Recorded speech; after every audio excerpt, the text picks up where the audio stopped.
Hey! Tambala na! At eto na sila, ang nag-iisang masugid na tagahanga ni Nicole Yala. Chris Chuper! Kasama ang nag-iisang die-hard fan ni Chris Chuper. Nicole Yala! Dear Nicole and Chris. Dear Nicole and Chris. Dear Nicole and Chris. Dear Nicole and Chris. Magandang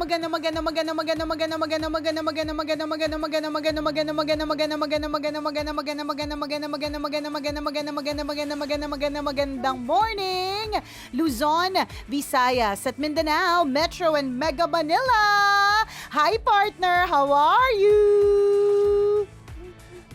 I'm good. Eto, nagbago na ako ng pangalan, partner. Hindi na Chris Super pangalan ko ngayon. Pangalan mo na. Ako na si Alan ngayon. Bakit ka naging Alan? Wala lang, trip-trip lang. Parang no? Parang uso yan nung 80s ba yun, partner? Yung magbabago bigla ng pangalan. Parang gano'n. Nag-invento ka ng sarili mong pangalan na gusto mo lang. Akala mo gano'n kadali. Nakakainis yung biglang Alan ng pangalan mo. Nakakaloka yung gano'n. Alan, kasi Alana akong pere. So you can call me Alan. Yes, match. Match na match. So, di ba? Tawag ko sa'yo Alana. Ikaw si Alana. Alana talaga. Oh. Ay, nako, partner. Paano tayo magsasurvive? Nakakaloka. Oo nga eh. Kapit lang. Ito, lang. nalilimas nga ako ng kalawang sa bubong namin kanina eh. Baka sakaling may maligaw na ginto, Ay. yung mga diamante, yung mga metal na mamahalin. Oh. Umaasa ako na maanod sa alulod. Ang lakas pa naman ng ulan kanina. Sabi ko, baka sana may maligaw dito mamahaling metal para ibenta ko. O, di ba? Maibarter. Alam mo, partner, Maibarter. ayan na naman tayo sa barter. O, di ba? Bongga yung barter na yan. Ako, barter, every now and then talaga tumitingin ako dito kung anong pwedeng i-barter. Kasi, halimbawa, partner, minsan, damit na akala mo hindi mo na kailangan, tapos ipapalit mo ng isang pack ng Yakult. O, di ba? Hindi mo alam. Bumili. Pwede na yun. Diba? Sold na yun. Sold na Oo. yun. Oh, Tubon-tubo ka doon, 'di ba? Pero yung kaligayahan mo naman kahit sabihin na isang pack ng Yakult lang yung natanggap mo, kumpara sa mamahalin damit na magkano isang damit, pagpalagay binili mo siya ng 1,000. Oo, tapos kunyari half the price, 500, tubo pa rin siya. Hindi lang, diba? 'di ba? Kahit nag-depreciate na yun ng kunyari 50%, Correct. tubo pa rin siya komparado sa isang pack ng Yakult na receive mo Tama. na 60 pesos or 50 Ganon. pesos lang. Actually, Oo. talaga, ang key talaga to barter. Pasensya na po talaga kayo kung lagi ko itong pinag-uusapan. Kaya lang, kasi ang mga Pilipino kasi partner, kaya ako rin to sinasabi, kasi bilang ako yung typical na Pilipino pagdating sa mga gamit, na ang daming gamit.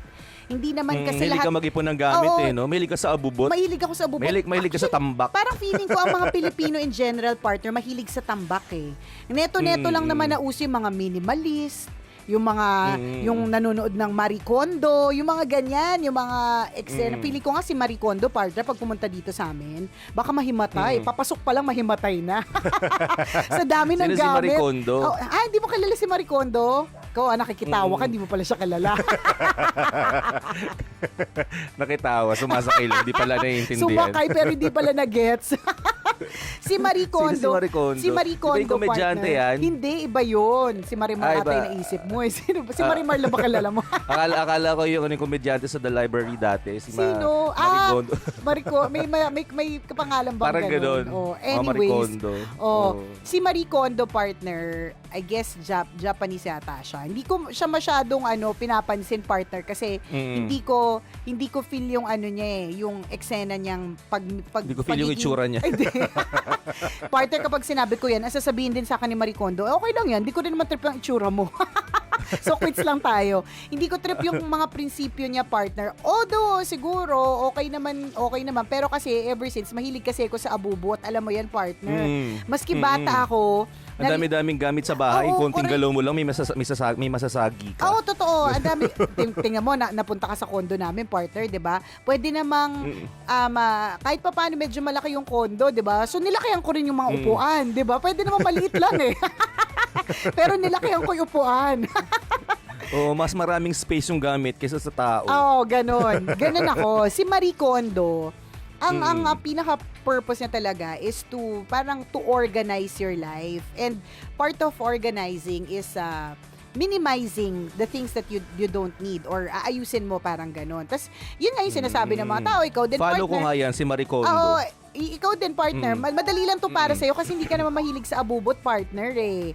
Oo, ayaw ko ng gamit. Oo, ayaw mo ng gamit. So madali lang ito para sa'yo. Tas lalaki ka pa. Ayaw mo ng gamit, tas lalaki ka pa. Meron kasi mga tao na mahilig sa gamit kahit lalaki sila. Katulad na asawa ko partner. Kaya match na match kami niyan. Kasi mahilig siya sa gamit, mahilig sa abubot. Yung kahit na halimbawa, nakabili na kami ng parang cute na mga upuan sa anak namin. Iisipin pa rin namin makabili ng cute na upuan pa. Alam mo siguro parang feeling ko partner. Mga parte pa rin ito ng sugat ng kabataan eh. Gets Yung mo? panahon na walang-wala ka na Oo, pinangarap mo correct. dati. Tapos ngayon na natutupad pa konti-konti. Yan. Kaya kahit may upuan na, bibili pa ako ng upuan kahit hindi na kasya. Perfect example. O, di totoo yan pa.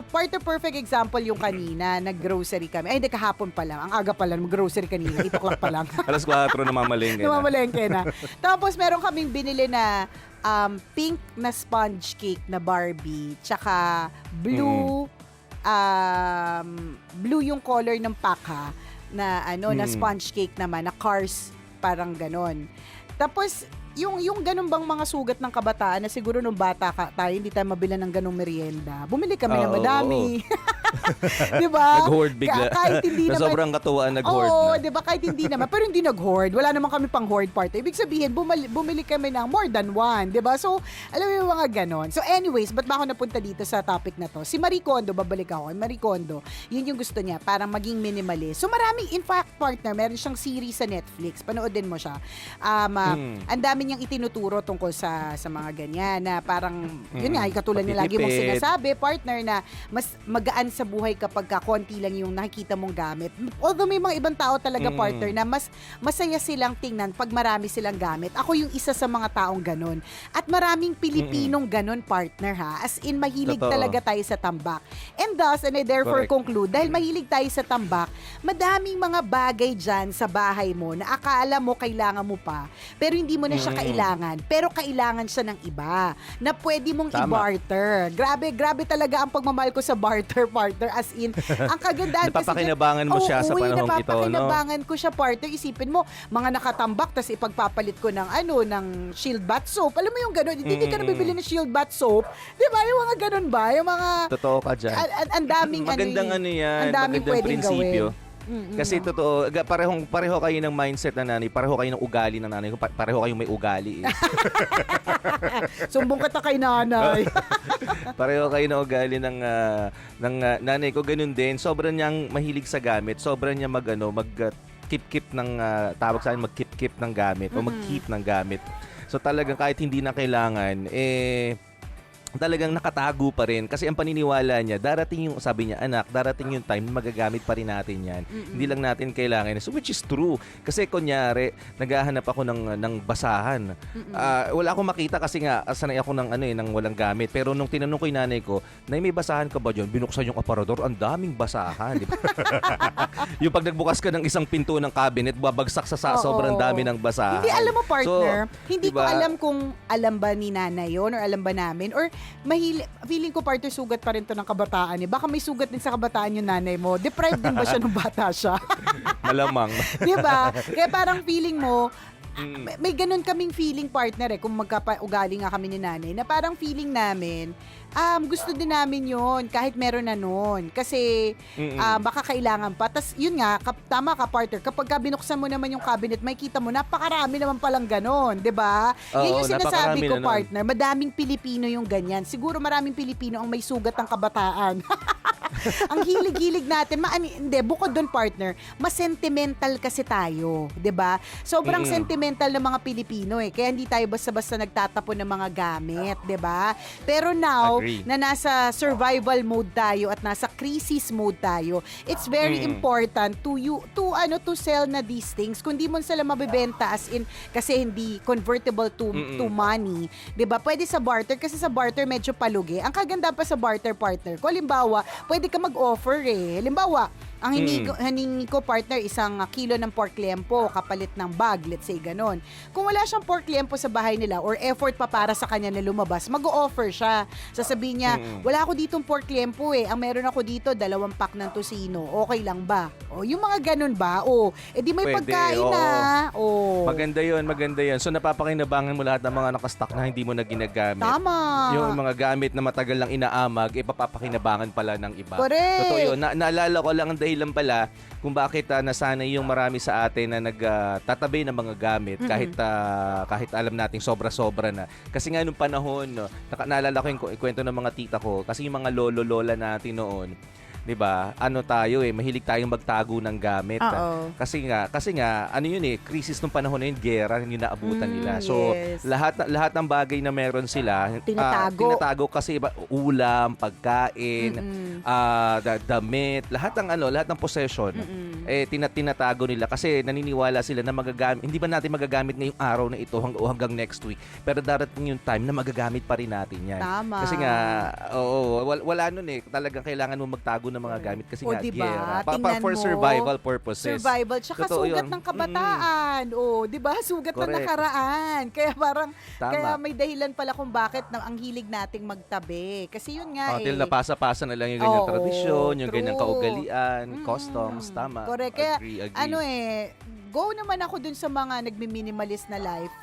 'Di ba? Pero nandun pa rin ako sa bigger population na hindi na mahilig sa tambak 'yan. Pero again, dahil survival Marami mode, nakasampay.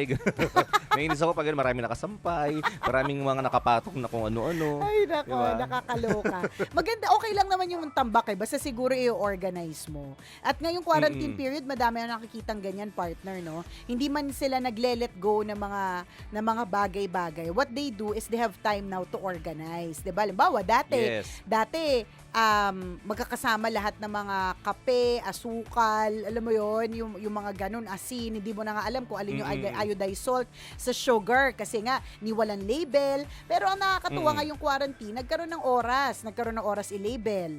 In fact, partner, Tama. ewan ko kung nakikita mo sa mga online, uso na ngayon yung color white na may label na gold, na may sticker na pwede mong labelan. Ang dami biglang nagbibigay, nagtatanong kung pwede nila ako sendan ng ganun, tapos pwedeng labelan ng sugar, salt, pepper, ganyan, coffee, ganun. Kasi nga, nagkaroon ng pwede extra yun, time oo. para mag-organize. Maganda yun. Oo. Hindi man So, sobrang mahilig dami ng time, magtapon. dahil pwede mong labelan lahat. Totoo. Label mo, pinto, bintana, sofa. doorknob. Blinds. Sobrang sipag nila. Literal, no? Nilabelan lahat. Sobrang daming oras. Radyo ito. Picture frame. Kaloka, baso ito. Di ba? Uy, speaking of baso, ang baso, partner, na-realize ko, yan yung, ewan ko sa inyo, madami ha. Sa amin, madami. Palibasa, mahilig Oo nga. kasi kami mag-collect ng tumbler. Pero feeling ko, partner, kahit hindi ka mahilig mag-collect ng, kunyari, mga tumblers, basically, yung mga Pinoy mahilig sa baso. Alam mo yun? Parang, ang dami-dami natin mga Oo baso. Di ba? Tatlo lang naman kayo sa bahay, 4 lang kayo, pero yung baso nyo, 3 dosena, 4 na Correct. dosena. Di ba? May catering. Pag nagpapa-okasyon naman kayo, paper cup naman yung pinapagamit Correct. Kasi ayaw nyo naman maghugas, di ba? Oo. O yan, yung ganyan. Halimbawa, alam mo, partner, meron ako na barter para sa sa parang 3 box lang ng Zesto. Tapos ang pinarter ko, ilang tumbler yung daddy? Mga 12 yata or 13 or 14. 14 tumbler na mga pangbata na may mga cute na mga straw. O, di ba? So, yung mga tao parang tambak na siya sa akin eh. Actually, parang sobrang naaalikabukan na siya. Pero para sa ibang tao, lalo na kung may mga babies pa sila, sobrang okay. O, ang kapalit, partner, 3 box of Zesto. Magkano lang isang box ng Zesto?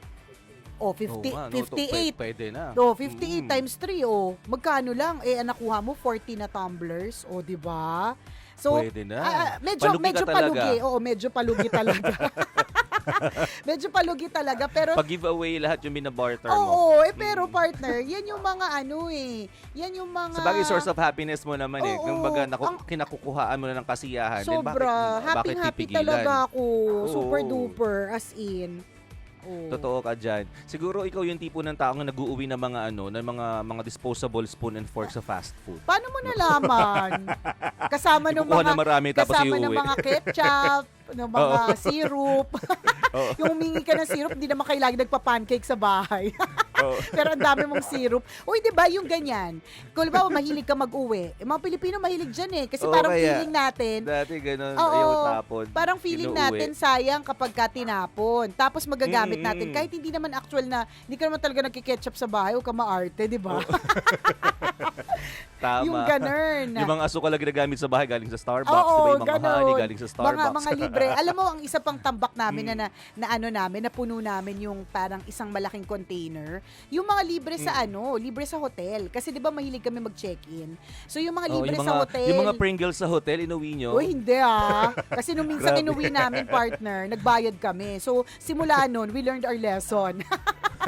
Ay, may bayad pala ite, di ba? Hindi yung mga yung mga free sa yung mga free sa na toiletries o sa hotel, mga Oo, toothbrush, oo. dami kong toothbrush, isa pa yan, di ba? Totoo Oo. yan, mga toothpaste. So nakakalibre ka na, no? Oo nga. Maganda yun, maganda yun. Kasi Tapos, binayaran mo kunyari, yung partner eh. Oo.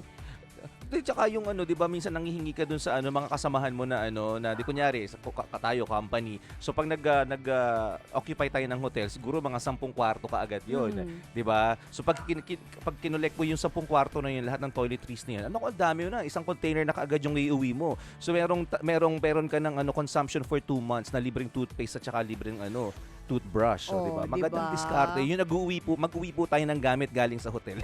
Oh, bongga. Pero kasi, binayaran mo yun eh. Ang mga Pilipino ganyan, partner. Kami ganyan eh, sulit na sulit sa amin. Halimbawa, nagbayad kami ng 6.5 overnight. Sulit na sulit sa amin yan, partner. Halimbawa nga, susulitin namin yan. Talagang iuwi namin kasi alam namin bayad yan. Tapos yung isa pang sulit sa amin, pag minsan nag-check-in kami sa hotel, tapos halimbawa may extrang budget, kami, ang pipiliin namin club floor. Yung club floor kasi, partner, pwede kang only kasi dun sa kanilang club lounge. Ay, partner, sulit na sulit sa akin yan. Mayat-mayat, inom ako ng Coke, mango juice. Hanggat libre. Oo. Habang only, Oo, sige lang only ng kasi, sige. oo, only kasi yan. Lalong-lalo na sa saan ba yung hotel na yung gustong-gusto ko? Sa Shang, partner. Sa Shang, partner, sila, tawag doon? Hindi naman sa lenient, kasi baka pagalitan ko ng Shangri-La, no? Oo, ay, hindi, ayoko. Ibaban ka doon. Oo, ayoko na lang pala ikwento. Maman-manan ka nila. hindi, lalo na nung buntis ako, Nakatimbre partner. na yung picture mo doon. Nung buntis ako, syempre, partner, hindi mo naman pwedeng hindi pagbigyan yung buntis, di ba? Ay, sabi ko sa'yo, partner, may inom ako ng mango juice. Eh, alam mo naman, pagka yung mango juice na nasa yung hindi yung regular na tetra, yung nasa can, partner, yun talaga yung tunay na masarap eh, tsaka mahal, pang mayaman. Totoo, ay, sabi ko yan. sa'yo, Imported partner, yun, galing, alam mo, di ba, parang galing yata ng Thailand yun or Vietnam. hindi yung ko mga alam mango kung juice, saan, di ba? Oo. Pero wala na akong pake, basta mahalaga dito. Susulitin ko yung binayad ko sa club floor. Pumunta ako ng club, nagbayad ako ng extra para sa club lounge access, tapos hindi ko susulitin, di ba? Inom ako ng inom. Yan yung mga Pilipino, partner, parang hindi tayo parang hindi tayo papalugi. Alam mo, minsan lang. Tama. Ako lang naman yata Pareho kayo ng nanay ko.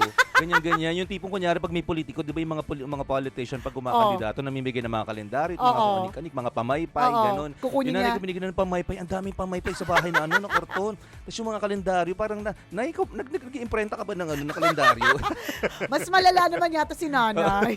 Tapos lahat ng dingding namin may kalendaryo, iba-iba. Sige na, iba-iba ba yan? Pili ko mas malala si nanay. Pinipili ko lang naman yung ganyan, yung susulitin ko, partner. Oo. At tas ito pa, kwento ng isa kong kaibigan. Sa Arab, ano ba yun? Yung plane, papuntang Dubai, Emirates. Sa Emirates, partner, kapag ka sumakay ka, di yung asawa ko kasama nung friend niya, pumunta sila ng Dubai. Pag sumakay ka ng Emirates, kahit economy, only ba? Only. Yung liquor, wine, yung nakalagay sa maliliit na bote. Di syempre hihingi ka, 'di ba, sa stewardess, inom, ganyan. Pero most of the time, yung mga iba ibang mga Pilipino, hindi nila iniinom. Binubulsa nila. Kapag ka nararamdaman na nung stewardess na parang hingi ng hingi, kasi nangyari to sa kaibigan ko hingi siya ng hingi, tas bulsa siya ng bulsa kasi uwi niya Anong nangyari? Hindi pinauwi. Hindi. Iniwan sa Dubai. Nasa gitna ng desierto. Kasama namang alcohol niya. Oo. Tawag dun karma. Iniwan. Oo. Nakakaloka. Hindi partner sa plane. Bina-notice yata ng stewardess na parang ba't hingi ito ng hingi? Tapos hindi naman siya nalalasing or sobra naman, alcoholic ba to? Ba't hingi ng hingi? So ang sunod na ginawa ng stewardess, nung nakarami na siyang bigay, kapag nagbibigay siya, binubuksan na niya yung maliit na bote. O, inumin mo yan. Di ba? Parang, Binabantayan correct, na. di ba? Kasi pag Pag nakasarap sabi ng partner, stewardess, wag mo akong pinaglolo oo, wag ah." ako. Pilipino din ako, alam ko yan. 'Di ba? Nakakatawa Totoo ka dyan. kasi mga Pilipino nga, syempre mahal yung flight, 'di ba? So susulitin ko kapag sinabi libre, edi talaga naman susulitin ko. Ang daming ganyang kwento. Ultimo mga kurtina ng eroplano inuuwi, di Uy, ba? sobra yung mga naman, saan yun? Tsaka yung mga blanket ng eroplano Bawal inuuwi nila. yun! Dati yun may nauwi sa amin eh. Ultimo yung magazine, tsaka yung mga lahat ng mga nando sa Bawal sa din yung backseat. magazine, bawal Sa ka ba- magbaba sa- ng mga ganon. Ano ba yung mga friends Ay, may- mo, ha? Dati nangyari, may nakita akong ganun eh, may nag-uwi eh, di ba? O tsaka headset, pagdating naman sa bahay, hindi naman magagamit Oo, yung headset. hindi. Kasi yung socket iba. Kumuha kay sa Nag-uwi ka palno. Nako, kakaloka, bawal yun. Hindi yun Oh, hindi nakwento ko lang yun, hindi kami yun. Oo. Bawal yun. May nakasulat na pag nagbaba ka ng something Oo. from the aircraft, may magbabayad, magmumulta ka. Pero aminin nyo, ang daming Pinoy na gumawa niyan Hindi noon. naman. Ewan mo nga, mas mahigpit na ngayon. Hindi pero noon, ang naman. daming pong gumagawa Mali niyan. yung statement mo, partner. Hindi naman maraming Pilipino ang kumuha niyan. Maraming Pilipino ang nag-isip na kunin. Mas tama yung Marami ang statement na yun. nagtangka. Nagtangka Marami sa ang isip, nagtangka. 'di ba? Nagtangka sa isip, 'di ba? Yun feeling ko, partner, yung mas tamang statement kasi doon ako nabibilang sa mga nag-isip. Ano kaya kung iuwi ko ito? Marami din akong kakilala nag-uwi talaga. Naku, nakita nag-uwi ko. talaga. Oo. Mali Oo. yan, ha, guys, ha? I-friendship Yung over mga nyo na yung mga Mabuhay ganyan. magazine, ako, inuuwi nyo yan. Aminin. Nakakaloka, ha? Wala ka sa kaibigan po ko, partner, bigla na lang nagbigay sa akin ng tray ng Jollibee. O, diba? Paano mo inuwi yan? Yun talaga yung tanong ko sa kanya, paano mo nauwi yan? Laki-laki niyan. Nakapag-uwi. Gravacious. Klepto na pala, pati yung Papunta number na ng dun. May pati yung number ng order na uuwi. Oh, 'di ba? May sakit na pala. Oh well. So Filipinos are like that, mahilig sa tambak. Oh, so yung tambak mo ngayon, uulitin ko, dahil uso ang barter, and I'm really promoting it kasi ako mismo talaga namang ang dami ko nang nakaka-barter. Sobrang dami ko nang na-barter. At in exchange, ang dami ko nang nakuhang liempo, sardinas, corned beef, 'di ba? Sabong panlaba. Totoo ka dyan. 'Di ba? It's so beneficial. Oh, gawin niyo po 'yan. Habang MECQ, may time. Ayan, bawal lumabas, stay at home. Kut-kut na mga kung anik-anik sa bahay at i-barter na 'yan. Okay. Tama ka. One way to survive is to do barter. Tama. Maraming salamat mga kabisyo sa pagtutok sa amin ngayong araw na ito. Muli ako po si Nicole Liala. At ako naman, si Cambio ko yung Chris Chuper. Na nagpapaalala, una magdasal ka para mabuhay ka. Pangalawa, mag-face mask ka para mabuhay naman ang iba. Yun. Always your number one. SM Radio Station.